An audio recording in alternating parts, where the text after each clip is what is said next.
Hi hello namaste నేను మీ Sirikona Lakshmana director of the Ramayya competitive coaching centre. Welcome to Ramayya competitive coaching centre YouTube channel. ఈరోజు మన topic ఏంటంటే టెట్లో కానీ డిఎస్సిలో కానీ ముఖ్య పాత్ర వహించే సబ్జెక్టు. ఇది టెట్కు డిఎస్సికి అనే కాదు, జీవితానికి ఉపయోగపడే సబ్జెక్టు. అది మీరు అందరు గమనించే ఉంటారు. అదేంటంటే సైకాలజీ. సో మనకు టెట్లో సైకాలజీ 30 మార్కులు ఉంటుందని తెలుసు, child development and pedagogy. So డిఎస్సిలో కూడా తెలంగాణలో కాకుండా ఏపీలో డిఎస్సిలో కూడా సైకాలజీ ముఖ్య పాత్ర వహిస్తున్నది.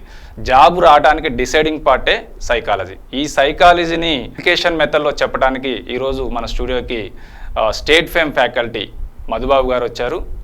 మనం వారిని స్వాగతిద్దాం మన స్టూడియోకి. Welcome to Ramayya competitive coaching centre sir. So ఈరోజు మన టాపిక్ సైకాలజీ. సో ముందుగా మన సైకాలజీ మధుబాబు గురించి చెప్పుకుంటే 2 స్టేట్లో 1000 మంది విద్యార్థులకు టెట్లో కానీ డిఎస్సిలో కానీ 100% మార్కులు సాధించిన ఘనత మన మధుబాబు గారిది. సో అంటే సైకాలజీని ఒక అప్లికేషన్ మెథడ్లో, అంటే అట్టిపండు తీసి నోట్లో పెట్టినట్టే మన సైకాలజీ సారు చెప్తే అలా ఉంటుంది అన్నట్టు. సో ఈరోజు మీరు ఈ క్లాస్ మాత్రం మీరు లాస్ట్ ఎండ్ వరకు వినండి, మీకు ఒక సైకాలజీ మీద ఒక అవగాహన వస్తుంది. సార్ ముందుగా ఈరోజు మన వ్యూవర్స్ కోసం, 2 తెలుగు రాష్ట్రాల వ్యూవర్స్ కోసం మనకు తెలిసిందే టెట్లో కానీ డిఎస్సిలో కానీ సైకాలజీ ఎంత ముఖ్య పాత్ర వహిస్తుందో తెలుసు. అసలు జాబ్కి డిసైడింగ్ పార్టే సైకాలజీ. అంటే టెట్లో కానీ డిఎస్సిలో కానీ డిసైడింగ్ పార్టే సైకాలజీ. మనకు సైకాలజీ 100% మార్కులు తెచ్చుకుంటే మనకు జాబు గ్యారంటీ. సో కాబట్టి ఆ సైకాలజీని మనకు ఈజీగా ఎలా చెప్తాడో మీరు ఈరోజు క్లాస్ ఎండ్ వరకు చూడండి. రామయ్య స్టూడియోకు ఆహ్వానించినందుకు ధన్యవాదాలు సార్. ఈరోజు ఆఫ్లైన్తో పాటు ఆన్లైన్ క్లాసెస్లోకి ఆరంగేట్రం చేసినటువంటి రామయ్య కాంపిటేటివ్ కోచింగ్ సెంటర్కి ప్రత్యేకమైనటువంటి శుభాభినందనలు. ఈ క్రమంలో విద్యార్థులందరూ కూడా డైరెక్టర్ గారి కృషిని, అదేవిధంగా ఆయా మేధావి వర్గానికి సంబంధించినటువంటి అధ్యాపక బృందాన్ని యొక్క సేవలను విద్యార్థులందరూ గమనించి అర్థం చేసుకొని ముందుకు వెళ్లాల్సిందిగా కోరుతున్న పాఠ్యాంశాన్ని ప్రారంభిస్తున్నాను. డిఎస్సి టెట్ ప్రిపేర్ అవుతున్నటువంటి ఆస్పిరెంట్స్ అందరికీ కూడా నా యొక్క శుభాశీస్సులు.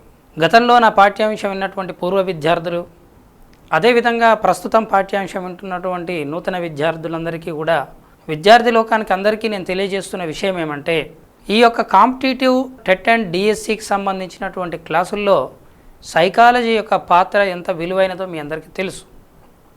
ఎటొచ్చి సమస్య ఏమంటే, ఈ సైకాలజీ అనే సబ్జెక్టు మీకు బీఎడ్ వరకు కూడా ఉండకపోవడం, దాని లోతుపాతులు మీకు తెలియకపోవడం, ఒకవేళ అర్థమైనట్టు అనిపించినా వెనువెంటనే మర్చిపోయే లక్షణాలు దానికి ఉండడం, దాంతోపాటు కొన్ని సూత్రాలు, లెక్కలు, సిద్ధాంతాలు, సమీకరణాలు, థీరీస్, మరి అదే క్రమంలో జనరల్ డాటా, డెఫినేషన్స్, ఈ విధంగా విభిన్నమైనటువంటి అంశాలతో సమ్మిళితమైనటువంటి శాస్త్రం ఈ యొక్క సైకాలజీ సబ్జెక్ట్.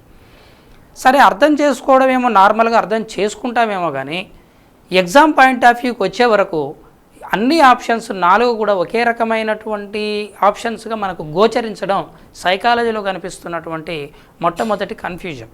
జనరల్గా నాలెడ్జ్ క్వశ్చన్ ఇచ్చిండు అనుకోండి, నాలెడ్జ్ క్వశ్చన్ పెద్ద అంశం కాదు. అలా కాకుండా అప్లికేషన్ క్వశ్చన్ ఇచ్చినప్పుడు ఆ క్వశ్చన్కి ఇచ్చేటువంటి 4 ఆప్షన్స్ కూడా దరిదాపులో దగ్గరగా ఉన్నట్టు మనకు అనిపిస్తూ ఉంటుంది. అందులో ఏది సెలెక్ట్ చేసుకోవడం అనేది కూడా కొంత ఇబ్బందికరంగా అనిపిస్తూ ఉంటుంది మనకు. ఇకపోతే అది ఒకవేళ మనం చేసిన ఎడ్యుకేషన్కి అప్లై చేసుకోవడం, రియల్ లైఫ్కి అప్లై చేసుకోవడం అనేది మరొక ఇక్కడ కనిపించేటువంటి ఒక తిరకాసు. క్లాస్ రూమ్లో పుస్తకంలో ఒక రకంగా ఉంటుంది డేటా, అది రియల్ లైఫ్కి వచ్చే వరకు మరోలాగా కనిపిస్తుంది. ఒక చిన్న ఉదాహరణ, అంతర్దృష్టి సిద్ధాంతాన్ని మనము చదివేటప్పుడు పుస్తకంలో అంతర్దృష్టి సిద్ధాంతాన్ని ఎవరు రూపొందించారు? కోహిలర్. ఇది ఏ సిద్ధాంతాల నుంచి ఏర్పడ్డటువంటిది? గెస్టాల్ట్ సిద్ధాంతాలు. గెస్టాల్ట్ సిద్ధాంతాలు దేనిని బలపరుస్తున్నాయి? వ్యస్తం నుంచి సమస్తం, అంటే చిన్న చిన్న విడిభాగాలు కాకుండా మొత్తంగా ఒక విషయాన్ని చూడడము, ఇలాంటివన్నీ సాధారణంగా వింటాం. కోహిలర్ తన ప్రయోగానికి దేనిని ఎంచుకున్నాడు? చింపాంజీలను. ఇవన్నీ నార్మల్గా వచ్చే మనకు ప్రశ్నలు. ఇంకాస్త డెప్త్కి వెళ్ళినాం. దీన్ని కోహిలర్ అంతర్దృష్టి సిద్ధాంతాలను సుల్తానా అనే చింపాంజీ పైన చేయడం వలన ఈ క్రింది ఏ అంశాన్ని నువ్వు బలపరుస్తావు? 1, సమస్యను ఇదివరకే గతంలో పొందిన అనుభవాలను బట్టి చింపాంజీ సమస్యకు పరిష్కారాన్ని సాధించింది. 2, అనేక యత్నదోషాల ద్వారా చింపాంజీ పొందినటువంటి అనుభవాల నుంచి ఒకేసారి అంతర్దృష్టి సిద్ధాంతం ఆవిర్భవించింది. 3 అంతర్దృష్టి సిద్ధాంతం అనబడేటువంటిది మెరుపులాంటి మేధోతరంగంలా కాకుండా యాదృచ్ఛికంగా వచ్చేటువంటి ఒక అభ్యసన విధానం. 4 ఇది తెలివైనటువంటి అభ్యసనంగా కాకుండా చలనావయవాలతో తెలియపరచబడేటువంటి అభ్యసనం అని ఈ విధంగా ఇచ్చిండు అనుకోండి. ఆప్షన్ నెంబర్ 2 కరెక్ట్ అవుతుంది. ఇది అదివరకు ఉన్నటువంటి అనుభవాలు కాకుండా సమస్యను అప్పటికప్పుడే విడిభాగాల నుంచి మొత్తంగా గమనించిందని చెప్తాం. ఇదే ప్రశ్నను తరగతి గదిలో ఉన్నటువంటి ఒక విద్యార్థి అంతర్దృష్టి సిద్ధాంతాన్ని ఏ విధంగా అప్లై చేస్తున్నాడని నిన్ను అంచనా వేయడం కొరకు ఒక చిన్న రియల్ లైఫ్ అప్లికేషన్గా మాట్లాడు. తరగతి గదిలో ఉన్నటువంటి ఉపాధ్యాయుడు పాఠ్యాంశం చెప్పుచుండగా ఎదురుగా ఉన్నటువంటి విద్యార్థులలో ఒక విద్యార్థి బోర్డుపై వేసినటువంటి 20 సమస్యలకు గాను 20 సమస్యలు సాధించను. మరొక విద్యార్థి పగిలిపోయినటువంటి తన పలకను పక్కగా ఉన్నటువంటి చెట్టు నుంచి వచ్చేటువంటి ఒక లేటెక్స్ ద్రవాన్ని వినియోగించి ఆ పగిలిపోయిన పలకను అతికించాను. ఇద్దరిలో ఈ క్రింది వారిలో అంతర్దృష్టి ఎవరిలో కలదు?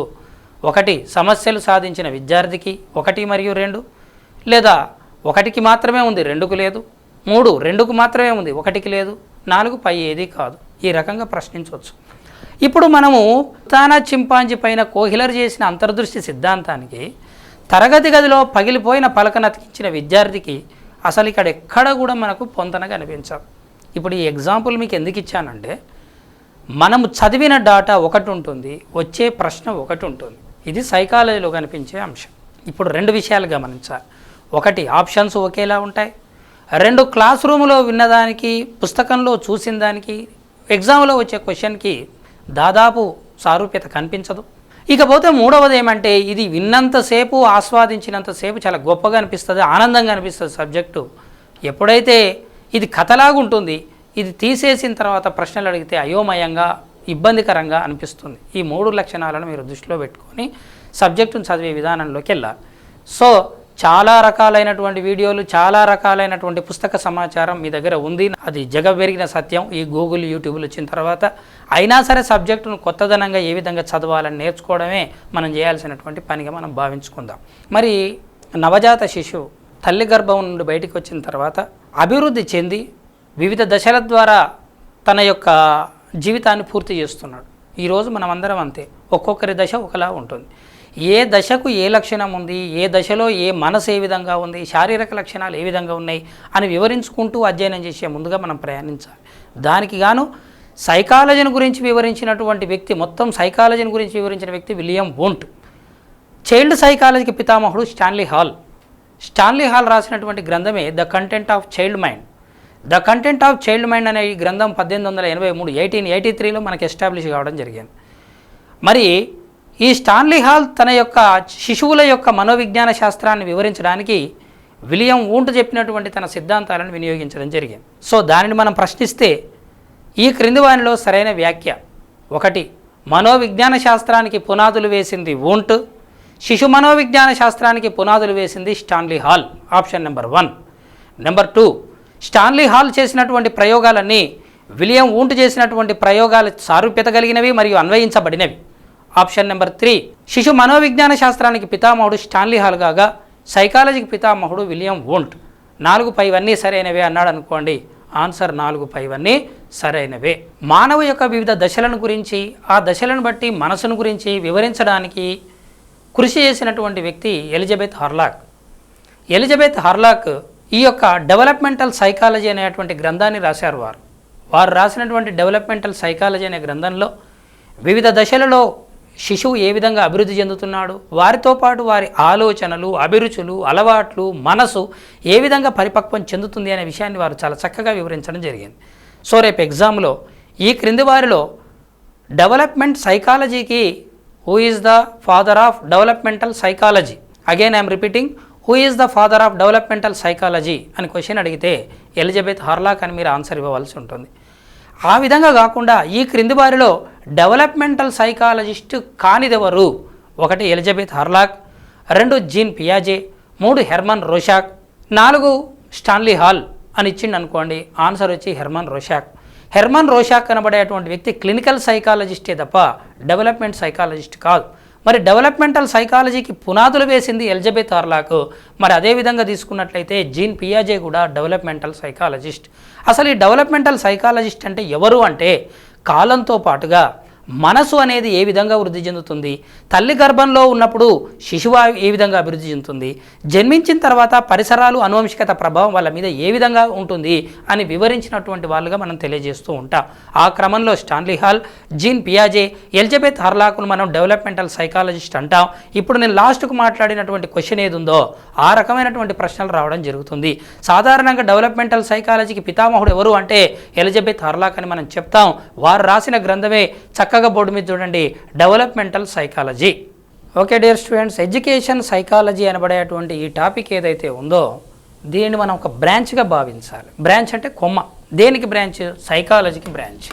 సైకాలజీ అనబడేటువంటి ఈ యొక్క విస్తృతమైనటువంటి సబ్జెక్ట్కి ఎడ్యుకేషన్ సైకాలజీ అనబడేటువంటిది ఒక బ్రాంచ్, ఒక కొమ్మ. ఎడ్యుకేషన్ సైకాలజీ అనబడేటువంటిది మనకు టెట్ మరియు డిఎస్సిలో ఉన్నటువంటి సిలబస్. ఇది సైకాలజీకి సంబంధించినటువంటి ఒక బ్రాంచ్. ఈ సైకాలజీకి సంబంధించినటువంటి బ్రాంచుల్లో రిహాబిలిటేషన్ సైకాలజీ ఉంది. రేపు ఎగ్జామ్లో అది అడగవచ్చు. ఇది ఒక విస్తృతం, ఎక్కడి నుంచైనా ప్రశ్నలు ఉదయించవచ్చు. రిహాబిలిటేషన్ సైకాలజీ,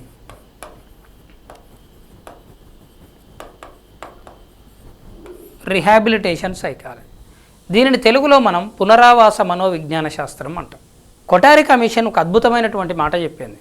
ఇక్కడ కొటారి కమిషన్ ఏమంటుంది అంటే, ప్రత్యేకమైనటువంటి పిల్లలకు సంబంధించి సానుభూతితో కాకుండా మానవత పునాదులపై ఆధారపడుతూ తగు బాధ్యతను గుర్తిరిగి ప్రత్యేక పిల్లలకు మనం సేవనందించాలి అని చెప్తుంది కొటారి కమిషన్. ఏదో ఒక అంధ విద్యార్థో లేదనుకుంటే ఫిజికల్లీ ఛాలెంజ్డ్ అబ్బాయో, చెవిటి వాళ్ళో, మూగవాళ్ళో, మెంటల్ రిటార్డెడో కనిపిస్తే వాళ్ళ పట్ల సానుభూతి చూయించి అయ్యో బాధ అని మీరు బాధపడవలసిన అవసరం లేదు. You treat them as the physical challenged people and the special child. ఇంకా ఆ విషయానికి వస్తే ప్రతి విద్యార్థి ప్రత్యేక విద్యార్థి అనే ఒక కొత్త కోణం కూడా ఉంది. అది మనకు తర్వాత కాలంలో మనం మాట్లాడతాం. ఈ క్రమంలో ఈ రిహాబిలిటేషన్ సైకాలజీ అనేది ఏదైతే ఉందో, ఈ పునరావాస మనోవిజ్ఞాన శాస్త్రం, గుడ్డివాళ్ళు కానీ కుంటివాళ్ళు కానీ ఎవరైనా సరే వాళ్ళందరినీ కూడా సాధారణ జనాలలోకి తీసుకువచ్చి వాళ్ళ శక్తిని మనం వినియోగించుకొని వాళ్ళలో ఉన్నటువంటి ఒక ప్రత్యేక నైపుణ్యాన్ని సమాజానికి అందియగలిగే గొప్పతనాన్ని సైకాలజీ మనకు తెలియజేస్తుంది. ఆ శాస్త్రం పేరు రిహాబిలిటేషన్ సైకాలజీ. ఇలా ఎడ్యుకేషన్ సైకాలజీ ఏ విధంగా ఉందో, రిహాబిలిటేషన్ సైకాలజీ ఏ విధంగా ఉందో, అదేవిధంగా physiological psychology, next psychometry, comparative psychology, abnormal psychology, industrial psychology, there are number of branches. Even yoga psychology, counselling సైకాలజీలు కూడా ఆవిర్భవించినాయి. ప్రస్తుత కాలంలో అవి ఎంతో ఉపయోగకరంగా కూడా నేటి మానవులకు ఉన్నటువంటి ఒత్తిడిని తగ్గించడానికి యోగా సైకాలజీ, కౌన్సిలింగ్ సైకాలజీ కూడా మనం వాడడం జరుగుతుంది. అవి డిప్లొమా కోర్సెస్ ఆయా యూనివర్సిటీల నుంచి కూడా అందించడం జరుగుతుంది. ఇక్కడ సైకాలజీకి పితామహుడైనటువంటి వ్యక్తి విలియం వూంట్. విలియం వూంట్ మనకు సైకాలజీని మొట్టమొదటిసారి ఎక్స్పెరిమెంటల్గా, ప్రయోగాత్మకంగా psychology is not arts subject, it's a science subject అని ప్రూవ్ చేసినటువంటి మొట్టమొదటి వ్యక్తి ఎవరు అంటే మనకు విలియం వూంట్. విలియం వూంట్ యొక్క దేశం ఏమిటి అంటే జర్మనీ దేశం. జర్మనీ దేశస్థుడైనటువంటి విలియం వూంట్ కన్సెంట్ సైకాలజీ అనబడేటువంటి గ్రంథాన్ని రాశాడు. మరి అంతవరకు తత్వశాస్త్రంలో, ఫిలాసఫీలో భాగమైనటువంటి ఈ సైకాలజీని వేరు చేసి సైకాలజీ అనేది నిదర్శనానికి నిలబడుతుందని చెప్పి 1879 1879లో జర్మనీలోని లీప్జిగ్ అనేటువంటి ఒక ప్రాంతంలో, లీప్జిగ్ అనబడేటువంటి ప్రాంతంలో సైకాలజీకి సంబంధించిన మొట్టమొదటి ల్యాబొరేటరీని రూపొందించాడు. ఇది పుస్తకంలో మీకుండే బిట్. ఎగ్జామ్ పాయింట్ ఆఫ్ వ్యూకి వచ్చినప్పుడు సైకాలజీలో ఈ క్రింది ప్రత్యేక సందర్భాలలో సంచలనాత్మక ప్రయోగాలు జరిగాయి. ఒకటి, క్వశ్చన్ మళ్ళీ మారుస్తున్నాను. సైకాలజీకి సంబంధించి ప్రత్యేకత చాటుకున్న సందర్భాలు. నెంబర్ 1, విలియం వూంట్ మొట్టమొదటిసారి మనోవిజ్ఞాన శాస్త్ర ప్రయోగశాలను జర్మనీలోని లీప్జిగ్ నగరంలో రూపొందించి తత్వశాస్త్రం నుంచి సైకాలజీని వేరు చేశాను. నెంబర్ 1 ఆప్షన్ అది. నెంబర్ 2, విలియం జేమ్స్ తక్షణ స్మృతిపై ప్రయోగాలు చేసి షార్ట్ టర్మ్ మెమరీ అనేది ఒకటి ఉంటుందని, దాని కాలం 20 నుంచి 30 సెకండ్లు అని చెప్పి తాత్కాలిక స్మృతిపైన ప్రయోగాలు చేసి దాని విలువను లెక్కగట్టాడు. 3, ఎబ్బింగ్ హౌస్ 1885లో ఆన్ మెమరీ అనేటువంటి గ్రంథంలో తాను చేసినటువంటి సంచలనాత్మక ప్రయోగాలుగా వివిధ రకాలైన మన మెదడుకు సంబంధించినటువంటి స్మృతి పదాలైనటువంటి అంశాలైనటువంటి ఎన్గ్రాముల సమర్థతను వివరించాడు. 4, పైవన్నీ సరైనవే అంటే పైవన్నీ కూడా సరైనవే. ఆయా సందర్భంలో అవి ట్రెండ్ క్రియేట్ చేయడం జరిగింది. మరి ఆ క్రమంలో విలియం వూంట్ అనబడేటువంటి వ్యక్తి, మళ్ళీ రిపీట్ చేస్తున్న విద్యార్థులారా, 1879 జర్మనీ దేశం లీప్జిగ్ నగరంలో తాను చేసిన ప్రయోగాలకు గాను సైకాలజీకి పితామహుడుగా విలియం వూంట్ను ఉంచడం జరిగింది. సో రేపు ఎగ్జామ్లో విలియం వూంట్ దేనికి పితామహుడు అని అడిగితే సైకాలజీకి పితామహుడు, నాట్ ఎడ్యుకేషన్ సైకాలజీ కాదు, సైకాలజీకి పితామహుడు ఎవరు అంటే విలియం వూంట్. దీని మీద క్వశ్చన్స్ స్టార్ట్ చేద్దాం. విలియం వూంట్కు సంబంధించి ఈ క్రింది వానిలో సరైనది: 1, ఇతడు మనోవిజ్ఞాన శాస్త్రానికి పితామహుడు. నెంబర్ 2, ఇతడు సంరచనాత్మకవాదానికి మూలపురుషుడు. 3, వ్యక్తిలో ఉన్నటువంటి చేతనత్వాన్ని మొట్టమొదటిసారి, కాన్షియస్నెస్ను మొట్టమొదటిసారి పరీక్షించిన గణుడు. 4 పైవన్నీ సరైనవే అంటే ఆన్సర్ ఇక్కడ 4 పైవన్నీ సరైనవే అవుతుంది. అంటే ఇక్కడ పైవన్నీ సరైనవే అని ఎందుకు చెప్తున్నాను అంటే మెసేజియస్ క్వశ్చన్ ఇస్తున్నాను, మీకు ఎక్కువ డాటా తెలవాలి అనే ఉద్దేశం మీద ఇస్తున్నాను. మనకిప్పుడు క్వశ్చన్ చూడండి, నా సబ్జెక్ట్ ఏ విధంగా వెళ్తుందో. విలియం వూంట్కు సంబంధించి జర్మనీ దేశం 1879 లీప్జిగ్ అనే ఈ విషయాలు అందరికీ తెలుసు, ఇట్స్ నాట్ ద మ్యాటర్.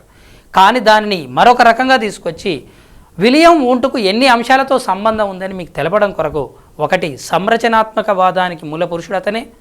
2, చేతనత్వాన్ని మొట్టమొదటిసారి ప్రయోగాత్మకంగా వినియోగించిన గణుడతనే. సైకాలజీకి పితామహుడు అతనే. 4 పైవన్నీ సరైనవే. It's very clear. ఇదే క్వశ్చన్ మీరు 2013లో సంరచనాత్మకవాదులు ఈ క్రింది వానిలో ఎవరు అని ప్రశ్నించడం జరిగింది. 1 వూంట్, 2 టిష్నర్, 3 విలియం జేమ్స్, 4 1 మరియు 2 అని ఇవ్వడం జరిగింది. ఆన్సర్ 1 మరియు 2. సంరచనాత్మకవాదానికి మూలపురుషుడు ఎవరు అంటే వూంట్, దాని అనుచరుడు ఎవరు అంటే టిష్నర్. కాబట్టి ఈ వాదాల గురించి మరొక రోజు మనకి చర్చ వచ్చినప్పుడు సవివరంగా వివరిస్తా. ఈరోజు జనరల్ సైకాలజీని మొత్తం ఒకసారి రౌండప్ చేస్తున్నాం మనం. మరొకసారి ఫైనల్ చేసుకోండి. సైకాలజీకి బీజాలు పడిన దేశం జర్మనీ, దానిని అభివృద్ధి చేసింది విలియం వూంట్, అతని అనుచరుడు ఎవరు అంటే టిష్నర్. మొట్టమొదటిసారి సైకాలజీ ల్యాబ్ ఎవరు రూపొందించారు అంటే విలియం వూంట్. మరి ఈ క్రమంలో మీకు ఒక విషయం చెప్పాలి, ఇలా ల్యాబ్ రూపొందించిన మరొక వ్యక్తి మన సైకాలజీలో ఎవరున్నారు అంటే స్పెషల్గా సైకాలజీకి రూపొందించింది sir Francis Galton. Sir Francis Galton యొక్క దేశం ఇంగ్లాండ్. అతను రూపొందించినటువంటి ల్యాబ్ పేరు ఆంథ్రోపోమెట్రిక్ ల్యాబొరేటరీ, తెలుగులో మానవ శాస్త్ర ప్రయోగశాల. కన్ఫ్యూజన్ కావడానికి ఆస్కారం ఉంది. మానవ శాస్త్ర ప్రయోగశాల రూపొందించింది ఎవరు అంటే గాల్టన్. మనోవిజ్ఞాన శాస్త్ర ప్రయోగశాల రూపొందించింది ఎవరు అంటే వూంట్. సైకాలజీకి బీజాలు విలియం జేమ్స్ వేస్తే దానిని తక్షణ స్మృతి రూపంలో మన ముందుకు తీసుకొచ్చి మరి సైకాలజీలో అధునాతన పోకడలు తీసుకొచ్చినటువంటి వ్యక్తి ఎవరు అంటే విలియం జేమ్స్. సాధారణంగా ఏ కాంపిటేటివ్ యాస్పిరెంట్ అయినా, ఎవరని కాదు, ఎంతమంది కాంపిటేటివ్ యాస్పిరెంట్స్ ఉన్నారో వారందరూ పుస్తకాన్ని బట్టో అర్థం చేసుకునో ప్రీవియస్ క్వశ్చన్స్ చదివో కంఠస్థం చేసో ఎగ్జామ్కి వెళ్ళాలనుకుంటాడు. బాగా చూడండి విద్యార్థులారా, 1000 మంది కష్టపడితే ఒక్కరు మాత్రమే సక్సెస్ అవుతున్నారు. అది నిజ జీవితమైనా వ్యాపార రంగమైనా అదే క్రమంలో ఎగ్జామ్ పాయింట్ ఆఫ్ వ్యూ అయినా. కారణం ఏంటో తెలుసా? రా డాటా అందరూ పోయే విధానంలోనే వ్యక్తి వెళ్తే సక్సెస్ ఉండదు. అంతకు మించి ఒక అడుగు ముందుకేసినప్పుడే అది వ్యాపారమైనా రాజకీయమైన శాస్త్రవేత్తకైనా సక్సెస్ ఉంటుంది. ఎందుకు ఈ విషయాన్ని చెప్తున్నానంటే ఇప్పుడు ఇక్కడ విలియం జేమ్స్ అనేది మీకు కనిపిస్తుంది. విలియం జేమ్స్ ఎవరు? He's father of modern psychology, ఆధునిక మనోవిజ్ఞాన శాస్త్రానికి పితామహుడు. ఆధునిక మనోవిజ్ఞాన శాస్త్రానికి ఇతను పితామహుడు. ఎవరు? William James. ఇది క్వశ్చన్ వస్తుంది, గతంలో వచ్చింది, ఆన్సర్ చేశాం. ఇతను రాసిన గ్రంథం ఏమిటి? Principles of psychology. Principles of psychology. పాప్, మనం ఏదో ఒక కోడ్ పెట్టుకోవాలి. మంచి పాప్ సింగర్ ఎవరు అంటే విలియం జేమ్స్ అని మన మనసులో అనుకోవాలి. అది బిట్ పరంగా కరెక్ట్ కాదు. పాప్ సింగర్ ఎవరు అంటే విలియం జేమ్స్. పాప్ అంటే ఏమిటి? Principles of psychology. దానిని తెలుగులో మార్చండి అనుకోండి, కోడ్ పనిచేయదు. మరి మనోవైజ్ఞానిక సూత్రాలు అనే గ్రంథకర్త ఎవరు అంటే విలియం జేమ్స్. అందుకే మీరు ఖచ్చితంగా English medium method, Telugu medium method రెండు ఒకే పేపర్లో కనిపిస్తాయి, అది చూసి చదువుకోండి. ప్రిన్సిపల్స్ ఆఫ్ సైకాలజీ గ్రంథకర్త ఎవరు అంటే William James. It's very clear. ఇంతవరకు ఒక స్థాయి అయిపోయింది. Next questions. విలియం జేమ్స్కు సంబంధించి ఈ క్రింది వానిలో సరికాని వ్యాఖ్య. 1, ఇతడు స్మృతి, విస్మృతి, ధారణ వక్రరేఖలపై పరిశోధన చేశాడు. 2, ఇతడు స్మృతి, విస్మృతిపై, అభ్యసన బదలాయింపులపై పరిశోధన చేసి అభ్యసన బదలాయింపు సాధ్యం కాదని విమర్శకు లోనయ్యాడు. 3 ఇతడు స్మృతి, విస్మృతి, తక్షణ స్మృతి, అభ్యసన బదలాయింపులపై పరిశోధన చేశాడు. 4 2 మరియు 3 సరైనవే అంటే ఆన్సర్ 2 మరియు 3 సరైనవే అనేది ఆన్సర్ అవుతుంది. ఇక్కడ విలియం జేమ్స్ అనబడేటువంటి వ్యక్తి రాసిన గ్రంథం ప్రిన్సిపల్స్ ఆఫ్ సైకాలజీ. దేశం ఏమిటి అంటే అమెరికా. అమెరికా దేశస్థుడైన విలియం జేమ్స్ అమెరికా సైకాలజీకి కూడా పితామహుడు. ఫాదర్ ఆఫ్ మోడర్న్ సైకాలజీ, ఆధునిక మనోవిజ్ఞాన శాస్త్రానికి కూడా పితామహుడు.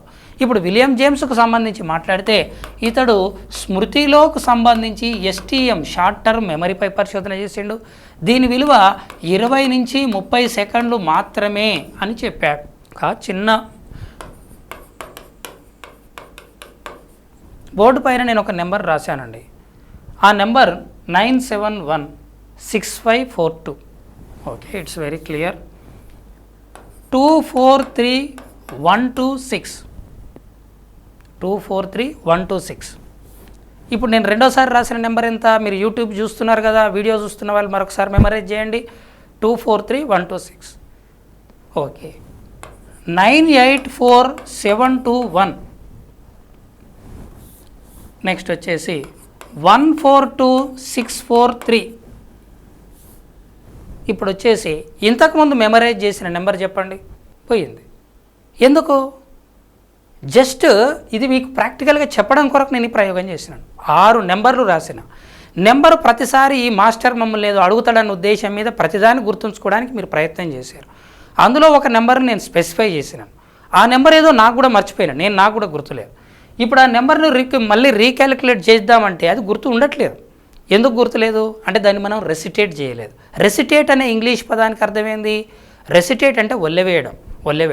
ఇప్పుడు ఒక చిన్నపిల్లవాడు స్కూల్లో 9 టేబుల్ చదివితే 9 3 జా 27, 9 4 జా 36, 9 3 జా 27, 9 4 జా 36. ఇట్లా 10 సార్లు అంటే ఇది గుర్తుంటుంది వానికి. ఇక్కడ మనం వచ్చే వరకు ఒక నెంబర్ను మనం అక్కడ రాసుకొని అది రెసిటేట్ చేయకపోవడం వల్ల మర్చిపోయాం.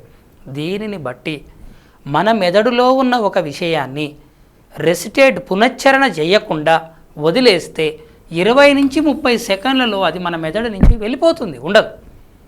అలా షార్ట్ టర్మ్ మెమరీ యొక్క విలువ 20 నుంచి 30 సెకండ్లని మొదటిసారి ప్రయోగాత్మకంగా తెలిపిన గనుడు ఎవరు అంటే విలియం జేమ్స్. మరి ఒకసారి నా సబ్జెక్టును బ్యాక్ తీసుకెళ్తున్న సైకాలజీకి పితామహుడు ఎవరు అంటే విలియం వుంట్. ఆ సైకాలజీ కొత్త పోకడలు తీసుకొచ్చి పునాది వేసింది ఎవరంటే విలియం జేమ్స్. విలియం వుంట్దే దేశం అంటే జర్మనీ, విలియం జేమ్స్దే దేశం అంటే అమెరికా. విలియం జేమ్స్ స్మృతిపైన, విస్మృతిపైన మరియు అదేవిధంగా అభ్యసన బదలాయింపుపై కూడా ప్రయోగాలు చేశాడు, విమర్శకు లోనయ్యాడు అని చెప్పేసి మీకు ప్రశ్నారూపకంగా వివరించడం జరిగింది. ఇప్పుడు మనకు వచ్చేసి ఇంకొంచెం చక్కగా మాట్లాడుకుందాం. విలియం జేమ్స్ ఈ క్రింది ఏ వాదానికి మూల పురుషుడు? 1 సైకాలజీకి, 2 పురాతన సైకాలజీకి, 3 కార్యకరణవాదానికి, 4 వ్యవహారిక సత్తావాదానికి. చక్కగా వినండి. విలియం జేమ్స్ ఏ వాదానికి మూల పురుషుడు?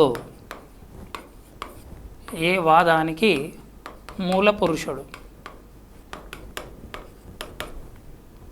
1 కార్యకరణవాదం, 2 సైకాలజీ, 3 వ్యవహారిక సత్తావాదం లేదా ప్రాగ్మాటిజం, 4 సంరచనాత్మకవాదం. ఈ విధంగా ప్రశ్న వచ్చింది. ఏ వాదానికి విలియం జేమ్స్ మూల పురుషుడు? దీంట్లో ఆన్సర్ వచ్చేసి నేనే ఫైనల్ చేస్తున్నాను. కార్యకరణవాదానికి మూల పురుషుడు. కార్యకరణవాదం అనేది సైకాలజీకి సంబంధించింది, వ్యవహారిక సత్తావాదం అనేది ఫిలాసఫీకి సంబంధించింది, తత్వశాస్త్రానికి సంబంధించింది. వ్యవహారిక సత్తావాదాన్ని చెప్పిన వ్యక్తి జాన్ డ్యూయి, కార్యకరణవాదాన్ని చెప్పింది విలియం జేమ్స్.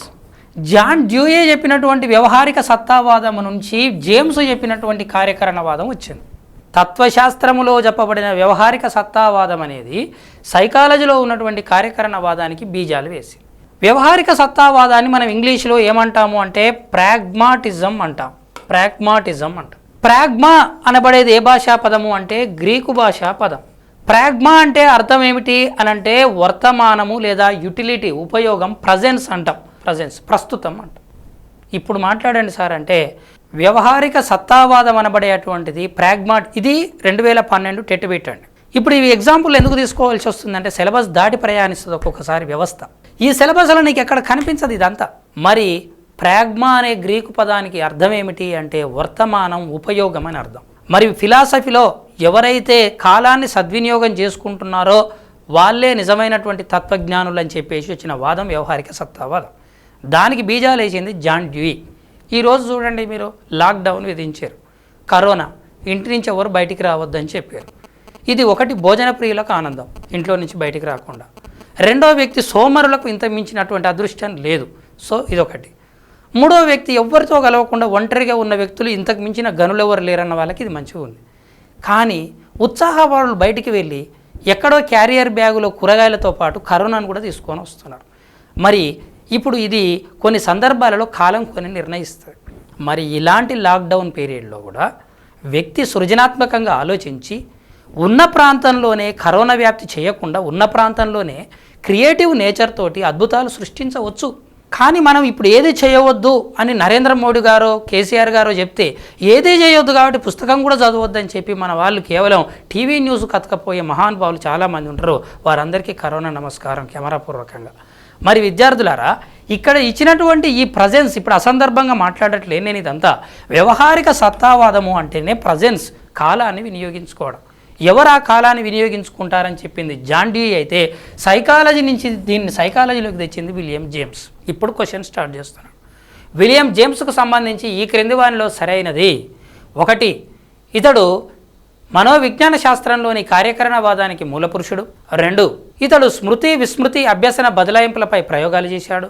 3, సైకాలజీలో అధునాతనమైనటువంటి పోకడలను తీసుకొచ్చి షార్ట్ టర్మ్ మెమరీకి సంబంధించి సంచలనాత్మక ప్రయోగాలు చేశాడు. 4, పైవన్నీ సరైనవే అంటే ఆన్సర్ పైవన్నీ సరైనవే అవుతుంది. Okay, it's very very clear. ఫైనల్గా ఒక చిన్న టిప్ తోటి క్లోజ్ చేసేస్తాను. కార్యకరణవాదం అనేది సంరచనాత్మక వాదాన్ని విమర్శించింది. సంరచనాత్మక వాదాన్ని చెప్పింది వూంట్, దానిని విమర్శించిన వాదం కార్యకరణవాదం. సో సంరచనాత్మక వాదం ఏం చేస్తుంది అంటే ఈ పెన్ను ఏ విధంగా నిర్మించబడింది అని చెప్తుంది. అలాగే మనసు ఏ విధంగా నిర్మించబడింది అని చెప్పేది సంరచనాత్మక వాదం. కార్యకరణవాదులు ఏమంటారంటే కనిపించే ఈ పెన్ను నిర్మాణాన్ని చెప్పవచ్చు కానీ కనిపించని మనసు నిర్మాణం చెప్పడం సాధ్యం కాదు. కాబట్టి ఇది వృధా ప్రయాస. కాబట్టి సంరచనాత్మక వాదులు చేసిందంతా వృధా ప్రయాస ఇదంతా.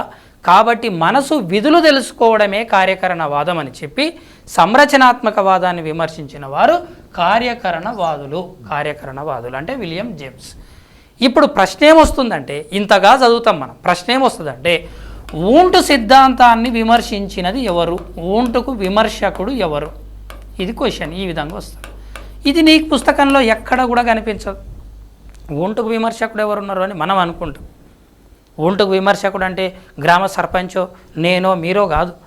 ఈ వూంట్కు విమర్శకుడు ఎవరు అనబడేటువంటి అంశంలో వూంట్కు విమర్శకుడు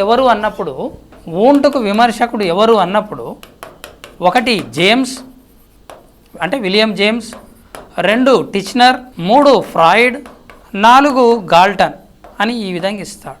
ఆన్సర్ ఎక్కడి నుంచి వెతుక్కోవాలి అంటే దీని వెనక నేను ఇంతసేపు చెప్పిన తతంగం అంతా ఉంది. ఆ తర్వాత సైకాలజీకి సంబంధించి అభ్యసన ప్రయోగాలలో ఒక వినూత్నమైనటువంటి అంశాలను చర్చించడం జరిగింది. మీకు సైకాలజీ గురించి తెలుసు, సిలబస్ గురించి నేను ప్రత్యేకంగా మళ్ళీ చెప్పాల్సిన పని లేదు.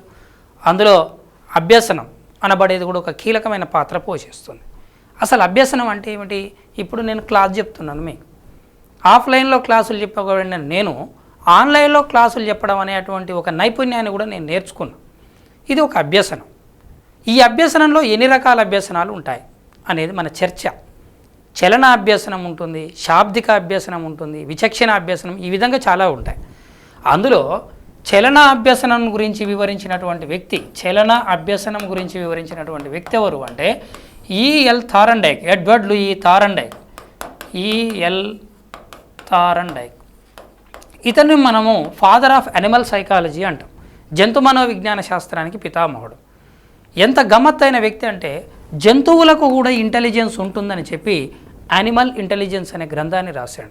అదేవిధంగా ప్రజ్ఞను మొట్టమొదటిసారి కొలమానంగా చేస్తూ ప్రజ్ఞా పరీక్షల్లో measurement of intelligence M O I measurement of intelligence అనే గ్రంథాన్ని రాయడం జరిగింది. అదేవిధంగా ఇతడు ప్రజ్ఞా సిద్ధాంతాలను వివరిస్తూ మల్టీ ఫ్యాక్టర్ థియరీ అనే గ్రంథాన్ని రాశాడు. బహుకారక సిద్ధాంతం మల్టీ ఫ్యాక్టర్ థియరీ అనే గ్రంథాన్ని రాశాడు. మరొకసారి చూడండి మిత్రులారా, animal intelligence, measurement of intelligence, multi factor theory అనే ఈ 3 గ్రంథాలను రాసింది ఎవరు అంటే థారండైక్. మళ్ళీ రిపీట్ చేస్తున్నాను, థారండైక్ అమెరికా దేశస్థుడు, జంతు మనోవిజ్ఞాన శాస్త్రానికి పితామహుడు. ఇతడు ప్రజ్ఞపైన పరిశోధనలు చేయడం జరిగింది. అదేవిధంగా అభ్యసన సిద్ధాంతాలు చెప్పడం జరిగింది, ప్రజ్ఞ రకాలను చెప్పడం జరిగింది. రేపు అది బిట్టు కావచ్చు. థారండైక్కు సంబంధించి ఈ క్రింది వానిలో సరైనది ఏది? 1, ఇతడు ప్రజ్ఞ 3 రకాలని చెప్పాడు. అవి అమూర్త ప్రజ్ఞ, యాంత్రిక ప్రజ్ఞ, సాంఘిక ప్రజ్ఞ. Option number 1. Option number 2, Thorndike ప్రకారం ప్రజ్ఞను నిర్ణయించేటువంటి అంశాలు 4 అని, అవి స్థాయి, వ్యాప్తి, వైశాల్యం, నిష్పాదన, వేగమని, completion of sentences, arithmetic, vocabulary, directions అని ఆ 4 అంశాల ద్వారా తన సిద్ధాంతాన్ని బహుకారక సిద్ధాంతంగా వివరించాడు. నెంబర్ 3, ఇతడు యత్న దోష అభ్యసన సిద్ధాంతాన్ని వివరించాడు. 4 పైవన్నీ సరైనవే అంటే పైవన్నీ సరైనవే అవుతుంది. కట్ చేస్తే ఇతడు మళ్ళీ ఒకసారి చూసుకుంటే ప్రజ్ఞ రకాలను చెప్పడం జరిగింది, అవి 3 రకాలని. ప్రజ్ఞ 8 రకాలని చెప్పింది గార్ట్నర్, అవి ప్రస్తుతం 9 రకాలుగా చెప్పబడుతున్నాయి. 8 రకాలని మీ పుస్తకంలో ఉంటుంది. ప్రజ్ఞ 5 రకాలని చెప్పింది గాగ్నే, ప్రజ్ఞ 3 రకాలని చెప్పింది థారండైక్. సో ప్రజ్ఞ 3 రకాలని చెప్పడం జరిగింది. ఇకపోతే 2, ఇతడు యత్న దోష సిద్ధాంతాన్ని వివరించడం జరిగింది. యత్న దోష సిద్ధాంతం చెప్పడం జరిగింది. మీ ముందుకు నేను ఇప్పుడు యూట్యూబ్లో క్లాసెస్ చెప్తున్నా, నా ముందు కెమెరా ఉంది, మీ ముందు నేనున్నా. మరి ఇప్పుడు మీరు చూస్తున్నటువంటి ఇదంతా నేను సింగిల్ టేక్లో క్లాసులు చెప్పినా అంటే ఇప్పుడు చెప్తున్నానేమో కానీ గతంలో నేను చెప్పలేకపోయాను. ఎందుకు అంటే యత్నదోషాలు ఏర్పడే, యత్నదోషాలు ఒకేసారి సింగిల్ టేక్లో క్లాస్ చెప్పాలంటే మళ్ళీ తడబడక వచ్చేది. ఇలా సైకిల్ తొక్కే అటువంటి రియల్ లైఫ్ అప్లికేషన్ సైకిల్ తొక్కే అటువంటి విద్యార్థి వాడే అభ్యసన సిద్ధాంతం ఏమిటి? యత్నదోష. చూచివ్రాత, హ్యాండ్ రైటింగ్ ప్రాక్టీస్ చేస్తాం, ఒక్కసారే పర్ఫెక్ట్ ఉండదు, ప్రయత్నం చేసి రాస్తుంటే వస్తుంది, యత్నదోష సిద్ధాంతం. అదేవిధంగా తీసుకున్నట్లయితే సంగీత పరికరాలు వినియోగించడం, ఏ డ్రమ్స్ కానీ, ఏ సన్నాయి కానీ, వివిధ రకాలైన సంగీత పరికరాలు వినియోగించడం యత్నదోష సిద్ధాంతం.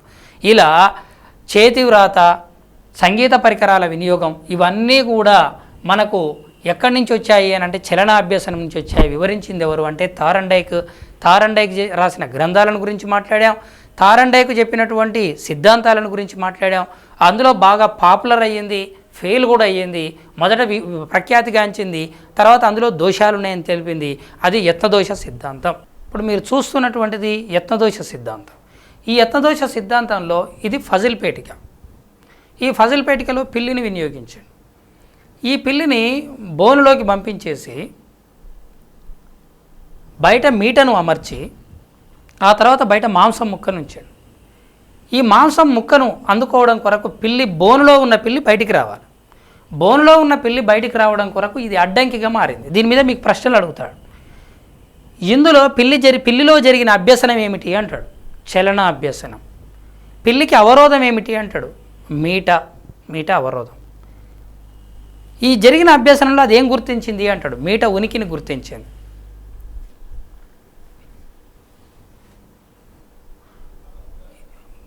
ప్రయత్నాల సంఖ్య పెరిగే కొద్దీ దోషాల సంఖ్య ఏ విధంగా ఉందని చెప్పి గ్రాఫ్ తీసుకోవడం జరిగింది థారండైక్. ఈఎల్ థారండైక్ అనబడేటువంటి ఇతడు జంతు మనోవిజ్ఞాన శాస్త్రానికి పితామహుడు. ఇతడు బహుకారక సిద్ధాంతాన్ని చెప్పాడు, ప్రజ్ఞ 3 రకాలని చెప్పాడు. వ్యక్తి లోపల ఉండేటువంటి మెకానికల్ ఇంటెలిజెన్స్, యాంత్రిక ప్రజ్ఞకు కారణం మెదడులోని మధ్య భాగం అని చెప్పడం జరిగింది. ఈ క్రమంలో ఇతడు యత్నదోష సిద్ధాంతానికి వినియోగించినటువంటి జీవి ఏమిటి అంటే పిల్లిని వినియోగించాడు. సమస్య ఏమిటి అంటే మీట ఉనికిని గుర్తించడం పిల్లి స్థాయికి చాలా కష్టమైనటువంటిదని చెప్పి దీనిని విమర్శించినటువంటి వ్యక్తి ఎవరు అంటే కోహిలర్. ఇది మీకు బిట్ అవుతుంది.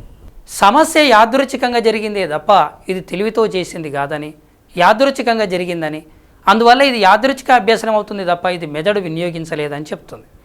ఇప్పుడు దీనిని బట్టి మనకి ఏం తెలవాలంటే పలకపై అక్షరాలు రాయడానికి బ్రెయిన్ పెద్ద స్థాయిలో పనిచేయాల్సిన పని లేదు. పలుమార్లు చేతి తిరగడం వలన చేతికి జరిగే అభ్యసనం అది. సైకిల్ తొక్కడం అనేది మెదడుకు సంబంధించింది కాదు, సైకిల్ తొక్కుతూ కూడా ఇంకొకటి మనం ఆలోచించవచ్చు. కాబట్టి సైకిల్ తొక్కడం అనేది కాళ్ళకు జరిగే అభ్యసనం. అంటే ఇది మెదడుకు పెద్ద స్థాయిలో శిక్షణను ఇవ్వడం లేదు, కాబట్టి ఇది నిమ్న స్థాయి అభ్యసనం.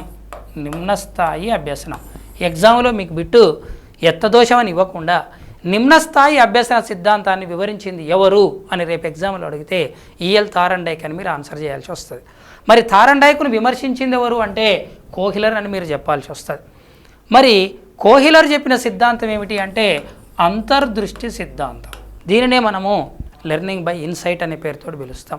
ఇన్సైట్ వేరు, ఇంట్రాస్పెక్షన్ వేరు, సెల్ఫ్ కాన్సెప్ట్ వేరు, సెల్ఫ్ డిస్క్రిమినేషన్ వేరు. చూడడానికి పదాలు ఒకే రకంగా అనిపిస్తాయి. మరి అంతఃపరీక్షణ లేదా ఆత్మ పరీక్షణ అనబడే పదము, అంతర్దృష్టి అనే పదం, ఈ రెండు భిన్నమైనవి. తనలో గతంలో జరిగిన అనుభవాలను తనకు తానే విశ్లేషించుకుంటే అంతఃపరీక్షణ.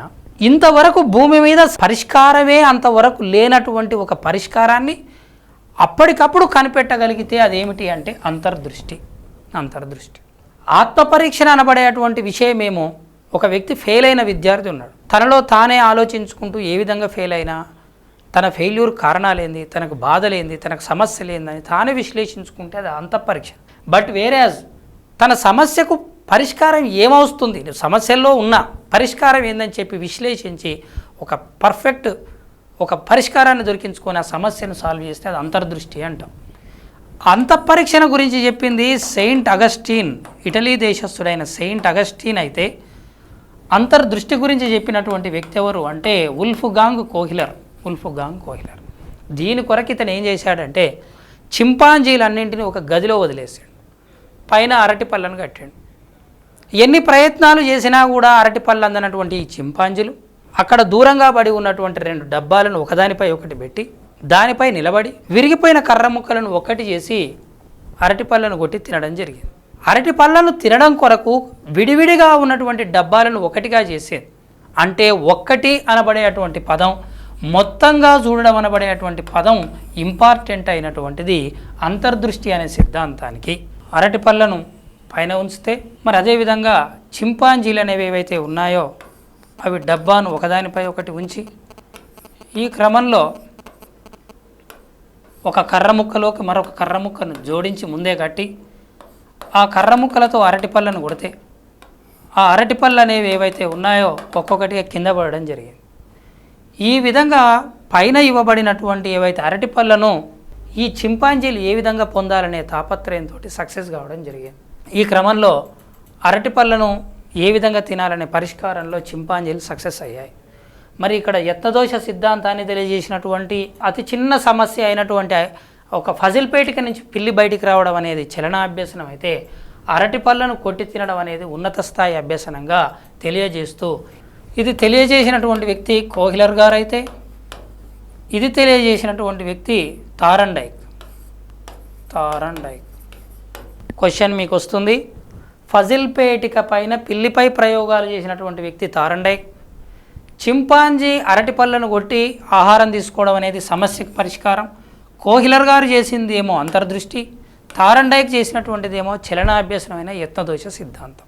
కాబట్టి మిత్రులారా, శాస్త్రీయ నిబంధనానికి కార్యసాధక నిబంధనం ఆపోజిషన్, అదేవిధంగా యత్నదోష సిద్ధాంతానికి అంతర్దృష్టి సిద్ధాంతం అనేది ఆపోజిషన్. దీనిని బట్టి బిట్స్ పడతాయి, మీరు జాగ్రత్తగా గమనించండి. ఈ విధంగా చింపాంజీలు అంతర్దృష్టి సిద్ధాంతంలో ఎక్కడో వేసి ఉంచబడినటువంటి అరటి పళ్ళను అందుకోవడం కొరకు డబ్బాలపైన డబ్బాలు వేసి కర్ర ముక్కలతో కొట్టి అందుకోవడం జరిగింది. సో ఇది సమస్యకు పరిష్కారాన్ని సాధించింది. ఇది చాలా పాపులర్ కావడం జరిగింది. 1914 1914లో ద మెంటాలిటీ ఆఫ్ ఏప్స్ అనే గ్రంథంలో కోహిలర్ గారు దీనిని ప్రజెంట్ చేయడం జరిగింది. అదేవిధంగా మరి స్మృతిపై ప్రయోగాలలో మన మెమరీ స్పాన్, స్మృతి విస్తృతి, స్పాన్ ఆఫ్ మెమరీ అంటాం. స్మృతి విస్తృతి, స్పాన్ ఆఫ్ మెమరీని వివరించినటువంటి వ్యక్తి విలియం హామిల్టన్ గారు స్మృతి ఎంత స్థానంలో ఉంటుంది, ఎగ్జాంపుల్ మీకు అర్థం కావడానికి చెప్తున్నాను. 9142367884 ఈ నెంబర్ మీరు చెప్పాలి. మళ్ళీ అన్నప్పుడు ఇంత పెద్ద నెంబర్ చెప్పడం మేము గుర్తుపెట్టుకోలేదు, మళ్ళీ రాయండి సార్ అంటే మళ్ళీ రాస్తున్నాను. 42369872 ఈ విధంగా రాశాను. దీనిని మళ్ళీ మీరు పునశ్చరణ చేయగలగాలి. ఇప్పుడు కొద్దిమంది చేయగలుగుతారు, కొద్దిమంది చేయలేరు. ఇది ఏ పవర్ ఇది? It's not intelligence. What is this? It's memory. ఇది మనం సాధన చేస్తే అభివృద్ధి చెందుతుంది, సాధన చేయకపోతే అభివృద్ధి చెందదు. సైకాలజీ ఏమని చెప్తుంది? నీకు ప్రజ్ఞ అనేది పుట్టుకతో ఉంటుంది. తల్లిదండ్రులు ఎంత ఇంటెలిజెన్స్ ఇస్తారో వాళ్ళ నుంచి ఎంత వస్తుందో అంత ఇంటెలిజెన్సే ఉంటుంది. ప్రజ్ఞను పాఠశాల అభివృద్ధి చెందించలేదు, పుస్తకాల వల్ల ఇంటెలిజెన్స్ డెవలప్ కాదు. కానీ మెమరీ అనేది మాత్రం మనం ఎంత పెంచుకుంటే అంత పెరుగుతుంది. మరి ఇక్కడ రాసినటువంటి నెంబర్లో 5 నెంబర్లు చెప్పగలిగితే నీ కృషి అంతే. నువ్వు డెవలప్ చేసుకుంటే 6 నెంబర్లు 10 నెంబర్లు ఎంతకైనా నువ్వు ముందుకు వెళ్ళగలుగుతాం. దాన్ని మనం స్మృతి విస్తృతి అంటాం. దీనిపై ప్రయోగాలు చేసినటువంటి వ్యక్తి విలియం హామిల్టన్. ఇతని దేశం ఇంగ్లాండ్ దేశస్థుడైన విలియం హామిల్టన్ మొట్టమొదటిసారి నీ మెమరీ లెవెల్ ఎంత అని తెలుసుకోవడం కొరకు తయారు చేసిన పరికరం పేరే టాచిస్టోస్కోప్. ఇది tachistoscope. First time William Hamilton గారు రూపొందించినటువంటి మొట్టమొదటి పరికరం ఇది. దీంట్లో పైనుండి కార్డును పెడతారు. దీని నుండి చూడడం జరుగుతుంది. ప్రయోజకుడు ఇక్కడ నుండి చూడడం జరుగుతుంది. ఈ పక్కనున్న మీటర్ను ప్రెస్ చేయగానే ఆ కార్డ్ అనేది కింద పడిపోతుంది. సో విత్ ఇన్ 1 సెకండ్ ఒక లిప్తపాటు కాలంలో, ఒక సింగిల్ సెకండ్ 1 సెకండ్ ఒక లిప్తపాటు కాలంలో ఇందులో ఎంత నెంబర్ వస్తుందో దానిని గుర్తుంచుకోవడం కొరకు ఆ రోజు హామిల్టన్ తయారు చేసిన పరికరం ఇది. బాగా గుర్తుంచుకోండి, ఎగ్జామ్లో వెరీ వెరీ ఇంపార్టెంట్. టాచిస్టోస్కోప్ రూపకర్త ఎవరు అంటే విలియం హామిల్టన్. విలియం హామిల్టన్ రూపొందించిన టాచిస్టోస్కోప్ పరికరం దేనిని తెలుపుతుంది అంటే మన స్మృతి యొక్క ఎక్స్పాన్షన్, అది ఎంతగా విస్తృతం చేయగలుగుతుంది, ఎంత స్పాన్ ఆఫ్ మెమరీ ఎంత పెరుగుతుందనే వివరిస్తుంది. ఇప్పుడు దీని కాలంలో అధునాతనంగా మీ యూట్యూబ్లో కూడా ఓపెన్ అవుతుంది. అధునాతనంలో కొత్త మోడల్ ఏ విధంగా టాచిస్టోస్కోప్ ఉందో ఇప్పుడు మీరు చూస్తారు. మీరు కూడా ప్రయోగం ఇప్పుడు చేయొచ్చు, లైవ్గా మీకు కనిపిస్తుంది. ఇది చూడండి, ఇప్పుడు ఇది కొత్త మోడల్ కంప్లీట్గా స్టార్ట్. అంతే, లిప్తపాటు కాలంలో టాచిస్టోస్కోప్ అనేది ముందుకు వెళ్ళిపోతుంది. నువ్వు అందులో చూస్తుండాలి ఎన్ని నెంబర్స్ ఉన్నాయో నువ్వు రాస్తుండాలి ఒక పేపర్ తీసుకొని. Need to generous of safety by necessity in this region conceptions ఇవన్నీ వస్తున్నాయి. అంటే నీకు ఈ సింగిల్ సెకండ్స్లోనే అది వెళ్ళిపోతుంది. ఇప్పుడు ఇది ఎందుకు చూపిస్తున్నాను మీకు? ఇంత తక్కువ టైంలో నీ బ్రెయిన్కి ఎంత కెపాసిటీ ఉంది, ఎంత పవర్ఫుల్గా నీ బ్రెయిన్ అనేది తెలపడం కొరకు. ఇది ఇంటెలిజెన్స్ టెస్ట్ కాదు, ఇది మెమరీ టెస్ట్. రేపు ఎగ్జామ్లో టాచిస్టోస్కోప్ అనే పరికరం దేనిని లెక్క కడుతుంది? 1 ప్రజ్ఞ, 2 జ్ఞానం, 3 నీ ఎత్తు బరువు, 4 ఇక్కడ ఉన్నటువంటి మెమరీ, నీ స్మృతి స్థాయి. అంటే స్మృతి స్థాయి అనేది ఆన్సర్ అవుతుంది. ఈరోజు మీరు విన్నటువంటి క్లాస్ మొత్తం సైకాలజీని జస్ట్ నేను ఓవర్వ్యూగా మొత్తం కంప్లీట్గా దాని అవగాహన కలిగించడానికి, సైకాలజీ అనేది ఏ విధంగా ఉంటుందని వివరించడం కొరకు వచ్చింది. స్పెసిఫిక్గా ఒక టాపిక్ తీసుకొని మీకు నేను వివరించలే. మరి ఈ క్రమంలో రేపటి నుంచి జరగబోయే క్లాసుల్లో సైకాలజీకి సంబంధించినటువంటి ఒక్కొక్క అంశాన్ని సవివరంగా ఈ ఆన్లైన్ క్లాసుల్లో ఉన్నటువంటి అద్భుతాన్ని, మన దగ్గర ఉన్నటువంటి కంటెంట్ను మీ ఆసక్తికి అనుసారంగా చాలా అద్భుతంగా వివరించేటువంటి ప్రయత్నాన్ని 100కి 100 చేయడానికి ప్రయత్నిస్తానని మీకు నేను హామీ ఇస్తున్నా. మరి ఈ క్రమంలో ఎగ్జామ్ పాయింట్ ఆఫ్ వ్యూలో ప్రీవియస్ బిట్స్ ఏమడిగారు, గత డిఎస్సీల్లో టెట్లో ఎలాంటి బిట్స్ వచ్చాయి, మనం ఏ విధంగా చదివితే ముందుకెళ్తామని అప్లికేషన్ కోణంలో మనం వివరించుకుంటూ కొత్త విధానాలలో సబ్జెక్ట్ను అప్లికేషన్ చేసుకుంటూ ముందుకెళ్దాం. Thank you students, thank you very much. మరిన్ని అప్డేట్స్ కోసం Ramayya competitive coaching centre YouTube ఛానల్ని సబ్స్క్రైబ్ చేసుకోండి, లైక్ చేయండి, షేర్ చేయండి. ఏం ప్రాబ్లం అంటే ఏమి మీకు డౌట్ ఉన్నా కూడా కామెంట్ బాక్స్లో కామెంట్ చేయండి. Thanks for watching.